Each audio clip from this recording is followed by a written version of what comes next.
მოგესალმებით მეგობრებო, უძრავ ქონებასთან დაკავშირებით შედარება მინდა მოვახდინო საინვესტიციო კაპიტალის ჩვენი პორტფელის ამერიკული კორპორაციების აქციებს ვიდულობთ, როგორც იცით, უმაგრესი ამერიკული კორპორაციების აქციებს, რომლებსაც აქვთ საუკეთესო გრძელვადიანი პერსპექტივა და არიან საკმაოდ კარგი ღირებულების.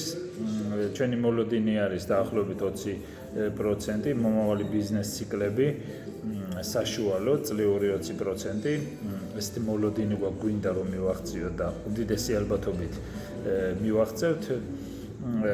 Standard & Poor's 500-ის ისტორიული, რომელიც ამერიკული ინდექსია, ისტორიული ზრდა მას ჰქონდა ბოლო 100 წლის განმავლობაში დაახლოებით 7% პლუს 2.5 უხეშად 10%. ჩვენ მთელი ის არის მიზანი, რომ აუცილებლად ამაზე უკეთესი შედეგი უნდა მივახციოთ. ჩვენი მოლოდინი არის 20% და არავინ არ გამორიცხავს, რომ ამაზე მეცაც არ მივახციოთ. როდესაც ადარებენ ხოლმე უძრავ ქონებას საქართველოში ამ უმაგრესი უნიკალური ამერიკული კორპორაციების აქციების პორტფელს, რომელსაც საინვესტიციო კაპიტალში როგორც უკითხავთ ხედავთ. პატარა მე მას გავაკეთებ, მაგალითად 2008 წლის შემდეგ როგორ გაიზარდა ამერიკული ბაზარი, უზარმაზარეს დაქონდა ამერიკულ საფონდო ბირჟას და უმაგრესი კორპორაციების აქციები, ვისაც ჰქონდა შერჩეული იმ პერიოდში, ძალიან დიდი მოგებებზეა საუბარი. საქართველოს უძრავ ქონებას თუ გადავხედავთ, ეხლა 2008 წელს დაახლოებით მე ზუსტად ეს სტატისტიკური ციფრები არ მაქვს, უბრალოდ ჩემი შეხედულებით შეიძლება მეშლებოდეს ეს ციფრები მცირედით, მაგრამ არ მგონია დიდი ცდომილებები იყოს. მაგალითად 2008 წელში თუ უძრავი ქონება ვთქვათ საბურთალო ვაკის ტერიტორიაზე უძრავი ქონება ბინა ღირდა $100,000, ახლა დაახლოებით ფიქრობ სადღაც 130-დან ალბათ $150,000-მდე, დაახლოებით 30-50%, არ ვიცი, შეიძლება არც არის მაგ ხელა მომატებული, მაგრამ ვთქვათ $130,000 რო ავიღოთ, დაახლოებით 30%-ია მომატებული ამ მიახლოებით 11 წლის განმავლობაში. საშუალო წლიური მონგებიანობა, ანუ ზრდა უძრავი ქონებაში რო დააბანდებენ და მოიმატებს ფასები, ხო ამბობენ უძრავი ქონება, დაახლოებით იყო 2.4, ვთქვათ 2.5%, უხეშად წლიური მონგებიანობა. 30% მთლიანი ამ 11 წელში საშუალო წლიური გამოდის 2.4%. გეომეტრიული, როგორც ითვლება საინვესტიციო და ფინანსურად, ასე ითვლება. ესე იგი $150,000 თუ გახდა, ვთქვათ, ის $100,000-იანი უძრავი ქონება, რაც მე ვერ ხედავ, რომ ეს მოხდა, ანუ 11 წლის განმავლობაში 2008 წლიდან მოყოლებული 2019 წლის ჩათვლით დაახლოებით ჰქონდა 3.7% წლიური ზრდა უძრავი ქონების ფასის და იყო საშუალოდ 3.7%. ეს არის ნომინალურ ფასებზე ვსაუბრობ. ეს არის ნომინალური ფასი, რომელიც არის ინფლაცია ასახული ფასი. მე არ ვსაუბრობ რეალურ ფასებზე, რეალური ფასი არის საშუალოდ საქართველოში თუ არა, თქვა თუ დოლარში ვყიდული, მოდი დოლარში მთელი ანალიზი ამ შემთხვევაში და დოლარი დაახლოებით არის 2-2.5% ინფლაცია.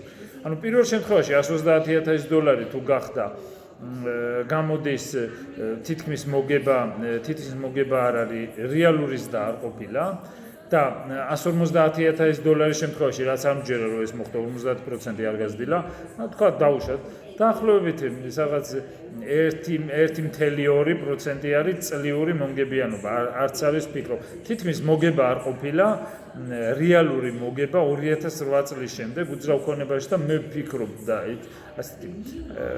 ასე ვფიქრობ, რომ რეალურად ღირებულება უძრავ ქონება, რეალური ღირებულება დააკლდა და არა მოიმატა. იმიტომ ინფლაცია 2.2% ვფიქრობ, მაგრამ მიახლოებით ვფიქრობ ცოტათი მეტიც იყო ამაზე, ამიტომ რეალურად თუნდაც ეს იყოს დაახლოებით ზუსტად ინფლაციური მატება $130,000 შემთხვევაში თუ გახდა $100,000 და 2008 წელს და 2019 წელს ღირს $130,000 ის ბინა დაახლოებით ინფლაციური მატება 2.5%, ნული არის რეალური ზრდა და $150,000 შემთხვევაში დაახლოებით 1.2% წლიური ზრდა. ეს მიზერია იმასთან შედარებით, რაზეც მე ვსაუბრობ, რომ უმაგრესი ამერიკული კორპორაციების აქციებზე ვსაუბრობ, რომელსაც აქვს ძალიან მაგარი, ძალიან უმაგრესი პერსპექტივა, ძალიან მზარდი არიან, როგორც გითხარით, ჩვენი მოლოდინი არის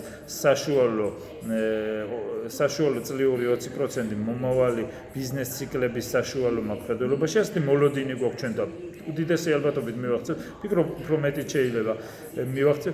გარდა ამისა, ეს საინვესტიციო პორტფელი ჩვენთან არის ამერიკული კორპორაციების აქციებს როდესაც ვხედავთ, ეს არის ბევრად ლიკვიდური, აი ფანტასტიკური ლიკვიდურია, შემიძლია წუთში რამოდენიმეჯერ საბაზროფაში გავყიდო და ვიყიდო, როდესაც უძრავი ქონება სწრაფად გაყიდვა რომ მოგინდეს, მაგალითად საქართველოში, ჯერ უნდა ბროკერი მოძებნო და საკმაოდ უნდა დააკლო, ანუ რეალურად თან არალიკვიდურია, ბევრად ვიდრე კარგ ფასდაკლებას თუ გააკეთებ, დისკაუნტს, ამ შემთხვევაში შეიძლება სწრაფად გაყიდო, მაგრამ ერთ წუთში ვერასოდეს ვერ მოახერხებ ამას, რაც საფონდო ბირჟაზე შეგიძლია დღეში რამდენჯერაც მოასწრებ, ფაქტიურად დაკლიკებას, აი თქვა რამოდენიმეჯერ მინიმუმ შეგიძლია გაყიდო და იყიდო ძალიან ლიკვიდურია, ფანტასტიკურად ლიკვიდური. თან მაგარი ზრდის პერსპექტივა აქვს, თან დოლარში ვყიდულობ ჩვენ და ეს ძალიან კარგია ამ მხრიდან, რადგან ინვესტიცია დოლარში გვაქვს განხორციელებული, საერთაშორისო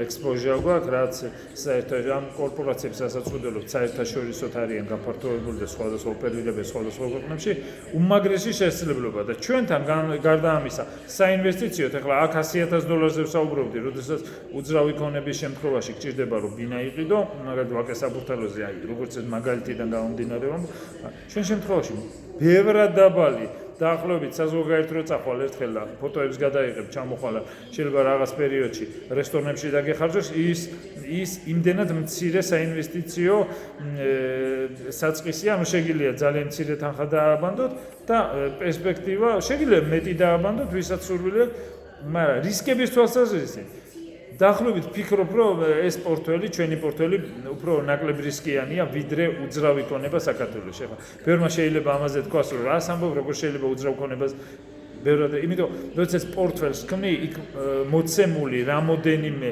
კომპანია საერთო ჯამში პორტფელის თლიანო რისკიანობას ბევრად ამცირებს და თვითონ ინდივიდუალური კომპანიებიც კი გრძელვადიან პერსპექტივაში, ბევრად ნაკლები დაბალი რისკიანია, ვიდრე ბევრს ეს წარმოუდგენია. ფიქრობ საქართველოს უძრავ ქონებაზეც ბევრად დაბალი რისკია. შეიძლება ბევრმა თქვას, რომ კი, აი მე უძრავი ქონებამ ხელს მოვკიდებ და ვგრძნო. გასაგებია, მაგრამ მე რომ ვაკეთებ ამერიკული კორპორაციების აქციებში, არ მინდა დავასახელო ზოგიერთი უმაგრესი კომპანია, მე წავალ და ხელს მოვკიდებ. ანუ წილს იღებ, ხო ხდები? ჩვეულებრივ წილი გაქვთ კორპორაციას, რომელიც სამუდამოდ თქვენია. ეს ანუ ჩვეულებრივ უბრალოდ სტრუქტურას და უნდა მიხვდეთ აი სტრუქტურას როგორ რა არის ამერიკული კორპორაციების აქციები რას წარმოადგენს. ანუ ეს არის ბიზნესის პაწკუა წილი, შეიძლება კონტროლი არ არის ასახული ამაში, მაგრამ პაწკუა წილი ბიზნესის, რომელიც აი თქვათ რაღაცა მთლიანი კორპორაციის წილი 100%, მაგალითად რომელიმე კომპანია რო ვიღოთ, იმის დაყოფილი ძალიან მცირე პაწკუა წილები და ამ წილს ჩვეულებრივ კომპანიის წილს, რომელიც არ არის უძრავი ქონება, მხოლოდ იქ არის ბიზნესი და თან გარდა ამისა უძრავი ქონების ამონაგები ჩვენთან რო ვთქვა დაახლოებით 5-7%-ია წლიური, ესაც ფაქტიურად რეალური ამონაგები 2.5%-ს თუ დავაკლებთ, სადაც 4% ალბათ წლიური ამონაგები, რადგან ბევრი რამ შეიძლება პერიოდში რეინვესტირება მოგიწიოს ან ვერ იპოვოთ ვისაც უნდა მიაქირავოთ ის ადამიანი, ანუ ბევრ რისკებთან არის დაკავშირებული და თქვენი მთლიანი ჭართულობა არის კიდევ ხშირად საჭირო, როდესაც საინვესტიციო ჩვენთან ვინც განახორციელებს ინვესტიციის, ფაქტიურად დრო არაფერზე არ ეკარგება, ერთხელ განახორციელებს, ჩვენ პერიოდულად რეპორტებს უგზავნით, ვაცნობთ პორტფელის მდგომარეობას, მას აქვს კონტროლი საინვესტიციო კაპიტალის და ფაქტიურად თავისი დრო შეიძლება მოახმაროს ისეთ საინტერესო საქმეს, თვითონ რაც აინტერესებს იმუშაოს ან ბიზნესი აკეთოს, ხვდებით, ფაქტიურად დრო არ ეკარგება. ეს არის უნიკალური შესაძლებლობა, რასაც საქართველოში მე არ ვიცი ვის თავაზობს ასეთ მოდელს, რასაც მე და უმაგრესი ფაქტიურად ხარჯები არ გვაქვს, თითქმის მთელი რესურსი ფინანსური არის მიმართული, რომ უმაგრესი ამერიკული კორპორაციების აქციები ვიყიდოთ ჩვენი პორტფელისთვის და საინვესტიციო კაპიტალი დროში საკმაოდ გაიზარდოს. ჩვენი როგორც უკვე გითხარით, მოლოდინი არის 20% და გჯერა რომ ეს უდიდესი ალბათობით ეს არის მიღწევადი, შეიძლება მეტიც კი მოახერხოთ, ესეთ მოლოდინი რა თქმა უნდა მეტი გვინდა ვიდრე ცოტა. ეს იქნება ყველა სამართლიანი, ყველაზე ღირსეული საინტერესო კომპანია, რომელიც ადამიანებს, საქართველოს მოქალაქეებს ექნება საშუალება მობრძანე დააბანდონ ჩვენთან და მიიღონ საკმაოდ ღირსეული მოგება დროთა განმავლობაში, დააგროვონ კაპიტალი და დროთა განმავლობაში ფინანსური მოქნილობა მიიღონ, ბევრად ექნებათ უკვე დაგროვილი, ეს გეომეტრიულად იზრდება, როგორც ყოველწლიურად მონგებიანობა და ვინც ის იქნება ფინანსური თავისუფლება. უმაგრესი შესაძლებლობა გირჩევთ დამიკავშირდით, ნახავთ რა უალტერნატივო, ძალიან მაგარი რისკიანობის და მონგებიანობის თვალსაზრისით თქვენ დღეს ვერ დამისახელებთ, მე ვერცერთ შესაძლებლობა საქართველოში, რომელიც ამაზე უკეთესი შესაძლებლობა იქნება ბიზნესში, რო განახორციელოთ საინვესტიციო შესაძლებლობა. დიდი მადლობა, დამიკავშირდით, დეტალურად აგეხსნით და ნახავთ თქვენც რა უმაგრესი შესაძლებლობას თავაზობთ. დიდი მადლობა, წარმატებები, კარგად ზანდებოდეთ.